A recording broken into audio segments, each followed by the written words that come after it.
आज हम पढ़ रहे हैं बीए फर्स्ट ईयर के प्रथम प्रश्न पत्र यूनिट 2 के क्वेश्चन के विषय में। यूनिट 2 में किस तरह के क्वेश्चन आते हैं वो हम पढ़ेंगे। बीए फर्स्ट ईयर इतिहास का पहला पेपर यूनिट 2 के क्वेश्चन। इसमें क्वेश्चन आ सकते हैं बौद्ध धर्म का सविस्तार प्रकाश डालिए, यानी बौद्ध धर्म पर सविस्तार प्रकाश डालिए। तो पहले बौद्ध धर्म के बारे में थोड़ा सा जान लेंगे। बौद्ध धर्म के संस्थापक महात्मा गौतम बुद्ध थे। उनका जन्म शाक्य कुल में हुआ था, इसलिए उन्हें शाक्य मुनि के नाम से भी जाना जाता है। उनके पिता का नाम शुद्धोधन था, जो शाक्य गणराज्य के प्रधान थे। यह गणराज्य उत्तरी पूर्वी सीमा पर हिमालय की तराई में स्थित था।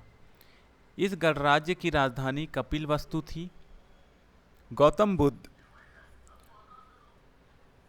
बुद्ध का बाल्यावस्था में नाम सिद्धार्थ था।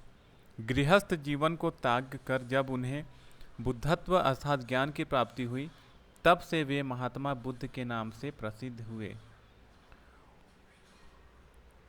उनकी जन्म स्थिति के विषय में विद्वानों से में मतभेद है। डॉक्टर वी स्मिथ के अनुसार बुद्ध का जन्म 566-67 ईसा पूर्व में तथा प्लीट के अनुसार 563 ईसा पूर्व में हुआ था।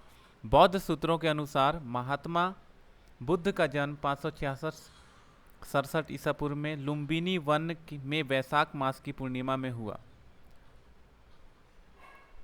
बुद्ध के जन्म के एक सप्ताह बाद उसकी माता माया देवी का स्वर्गवास हो गया, अतः बालक बुद्ध का पालन पोषण उसकी मौसी एवं विमाता प्रजावती, जिनका नाम गौतमी भी था, उन्होंने किया। बचपन से ही बुद्ध विचारवान, करुणावान एवं एकांती प्रिय थे।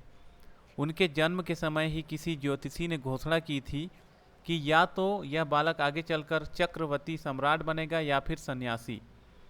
अतः उनके पिता ने 16 वर्ष की अवस्था में बुद्ध का विवाह राजकुमारी यशोधरा से कर दिया, जिससे उन्हें राहुल नाम का एक पुत्र हुआ। फिर बुद्ध का मन सांसारिक जीवन में नहीं लगा और एक दिन वे संपूर्ण राज्य वैभव को त्याग कर ज्ञान की खोज में निकल पड़े।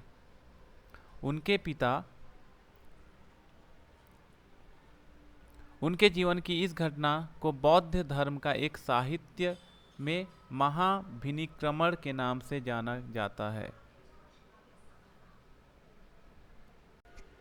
तो सिद्धार्थ के जीवन की इस घटना को बौद्ध धर्म एवं साहित्य में महाभिनिष्मकरण के नाम से जाना जाता है। जिस समय उन्होंने संन्यास ग्रहण किया, उस समय उनकी आयु लगभग 29 वर्ष थी। ज्ञान प्राप्ति के पश्चात उन्होंने एक नवीन धर्म का प्रचार किया, जो बौद्ध धर्म के नाम से जाना जाता है। धर्म का प्रचार करते हुए लगभग 80 वर्ष की आयु 483 ईसा पूर्व में कुशीनगर में बुद्ध को निर्वाण प्राप्त हुआ। महात्मा बुद्ध की शिक्षाएं तथा बौद्ध धर्म के सिद्धांत। महात्मा बुद्ध द्वारा स्थापित एवं प्रचलित बौद्ध धर्म में अंधविश्वासों तथा अंध परंपराओं के लिए कोई स्थान नहीं था। यह धर्म कर्मकांड, सूक्ष्म दार्शनिकता अथवा पौराणिक अंध मान्यता पर आधारित नहीं थी।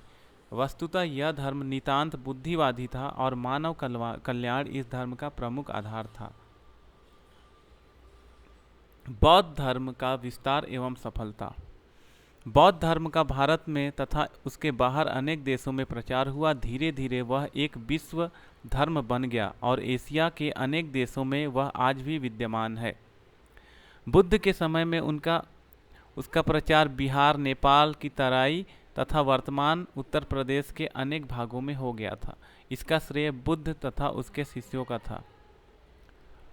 बुद्ध के समय मौर्य सम्राट अशोक ने संगठित रूप से देश देशांतर में बौद्ध धर्म का प्रचार किया। उत्तर पश्चिम में यवन, गंधार, कंबोज, दक्षिण में चोल, पांडव, केरल पुत्र आदि राज्यों में प्रचारक भेजे गए। भारत के बाहर मिस्र, मैसिडोनिया, सरीन, एपिरस, सीरिया, बर्मा, लंका आदि देशों में भी धर्म प्रचारक गए। कनिष्क के शासनकाल में मध्य एशिया में बौद्ध धर्म का प्रचार हुआ। इस शताब्दी के मध्य एशिया में कासगर, थारकंद, खोतन, कूची, तुर्फान, करसहर आदि स्थानों की खुदाई हुई, जिसमें पुराने नगरों के भग्नावशेष मिले। उससे प्रमाणित होता है कि उन स्थानों में बौद्ध धर्म का खूब प्रचार था। मध्य एशिया में हिंद, चीन, थाई देश, बर्मा, म्यांमार आदि देशों में आज भी बौद्ध धर्म विद्यमान है। किसी समय इंडोनेशिया में भी बौद्ध धर्म फैला हुआ था। इन देशों के जीवन पर बौद्ध धर्म की कड़ी छाप है। बौद्ध धर्म का पतन। भारत में बौद्ध धर्म लगभग 1500 वर्ष चला। 12वीं शताब्दी के अंत तक वह देश से विलुप्त हो गया, केवल लद्दाख में शेष रह गया था। हमें यहाँ पर देखना है कि बौद्ध धर्म के पतन के क्या कारण थे।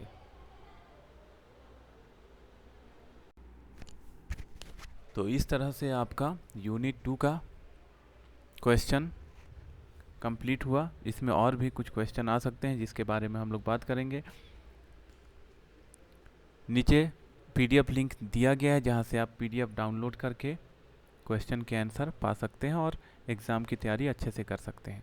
तो यहाँ पे हम लोग यूनिट 2 से बौद्ध धर्म का सविस्तार प्रकाश डालिए इस पर चर्चा कर रहे थे।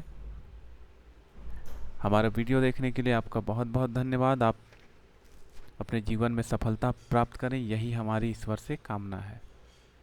धन्यवाद।